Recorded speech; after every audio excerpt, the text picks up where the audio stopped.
So the next thing we're going to do is change some of the basic functionality of your WordPress blog. The first thing I want you to do is scroll down to the bottom, and you should see a tab here at the bottom called Settings. I want you to go ahead and click on the arrow beside it, and you'll see a number of sub-options appear. Going through them from the top, if we click on General, you'll see that you can rename your blog's title, change the tagline, your email address that's associated with it, your time zone, and so on.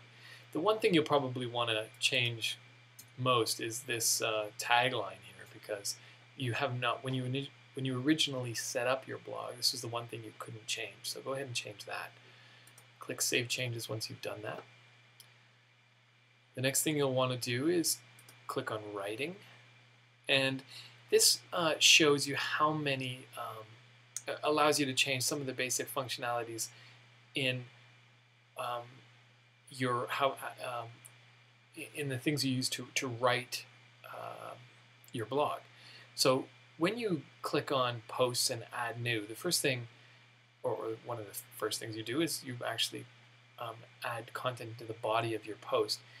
This line here, 10 lines, is the default setting for the size of that box. So if you increase the number, you'll have more room to edit into the body box. Now, you can always click that little icon I showed you earlier that allows you to expand to full screen. But if you rather increase the size here, you can do it there. You have the ability to convert little emoticons that you might make into actual graphics. This one, WordPress should correct invalidly nested XHTML. I would go ahead and choose that. Click that yes, because unless you're familiar with HTML, it's often easy to make mistakes there. You next want to choose your default post category. This is the category that you most often will post to. And then your link category, which the default blog role is probably good. The other two things, the XML RPC here will allow you to publish to your blog using your iPhone, for example, and the add-in publishing protocol we don't use as much, but if you know that you need it for your own device, like blogging tool device, you can click that. Once you've made those changes, you can click Save Changes and move on to the next one, which is reading. Now, under the reading, you're going to want to leave this alone mostly, except for how many posts you want to display on your homepage and how many posts you want to display in your RSS feed. Now, if you're wondering what an RSS feed, it's the feed that sends your posts out to Facebook if you have integration set up with your Facebook page, or out to the world for people to browse your content without actually coming to your website. So that's your syndication feed, and the default is 10 and your blog page is 10, which are pretty good, but you may want to increase that number. The next one is discussion. This is your commenting setups. Now, most of the defaults are pretty good, but there are two that I really want to recommend. The first one is this checkbox here. Users must be registered and logged in to comment. I highly recommend clicking that, because if you don't, there's a good chance you're going to get nailed by spam, because there's a lot of spammers out there who are going to flood your comments with spam and links back to their website. The other one I recommend is to enable threaded comments. This allows people to post comments to other comments, and so if I reply to a comment, my comment will appear as a nest underneath that comment, as opposed to being sent to the bottom of the comment list. So that's a good thing to enable. And then you can play around with how many levels deep you want it. Some themes don't like you to go too many levels, so 3 is often a safe number. 5 can work well as well. 3 is probably the most you'll ever need, but I'd leave it at default and make sure just to click it on. Beyond that, I'd leave the everything else to the defaults. Once you've made those changes, you can click Save Changes. The next thing you're going to want to look at, I'm going to skip over media and privacy. You know what? I'm not. Click on media. This is where you're going to choose the default size settings for photos that you upload. The defaults are pretty good.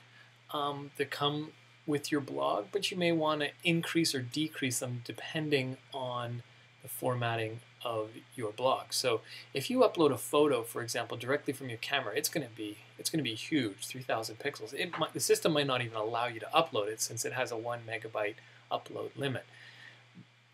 But if you do, and the system allows it, it's going to create a large version of that photo at 1024 by 1024 pixels. That essentially will almost fill your screen. Most screens are around 12 to 1400 pixels wide. 1024 will fill it about 5/8 or 6/8 of your 3/4 or more of your screen. So you can choose that or mess around with that, and you can maybe increase the medium size if you find it's too big or too small. The next thing you'll want to do is permalinks. I recommend changing the default permalink structure. This is how links will appear when you create a new post. The default is the day and name, which creates this fairly long URL. So you've got the domain name, then you've got the 2010, the year, the month, the day, and then the post name. That's it's done this way so that you don't create too many duplicate posts or posts with the same name. The system, this rarely happens, and so this is overkill to separate out the year, month, and day. I personally prefer just to have the post name so that the URL for any given post is, http rick.inthekoots.com/my-post, as opposed to having this extra stuff. So you may want to go custom structure and have /postname/ as your standard permalink setup. Beyond that, those are the main settings that you're going to want to pay attention to. You can look at privacy, or depending on the theme or plugins that you've installed, you may have a few extras here. You can try playing around with those if you like on your own, or ask a question in the forum. So that's the settings. I'm going to jump up here to tools and show you some of the tools that you may want to use for your blog. If you click on the tools link, you'll see that you have Turbo and Press This. Press This simply adds a bookmarklet or a little link to your browser that will allow you to quickly access your post form. So if you're browsing around the internet and you find something that you really want to add to a blog, you can click that link on your browser, and it will automatically get you started with a new post in your blog. That's kind of convenient. The other one is Turbo, which essentially uses something called Gears, which is a Google system to allow you to do some work of run your blog offline, as well as have the system store all of the stuff that makes your blog run, like the images and the scripts and things in the background, to have them stored locally on your computer so you don't have to load them every time. So it'll just basically speed up your site. I recommend that. So those are some of the basic settings you'll want to modify on your site, and yeah, good luck. Happy blogging.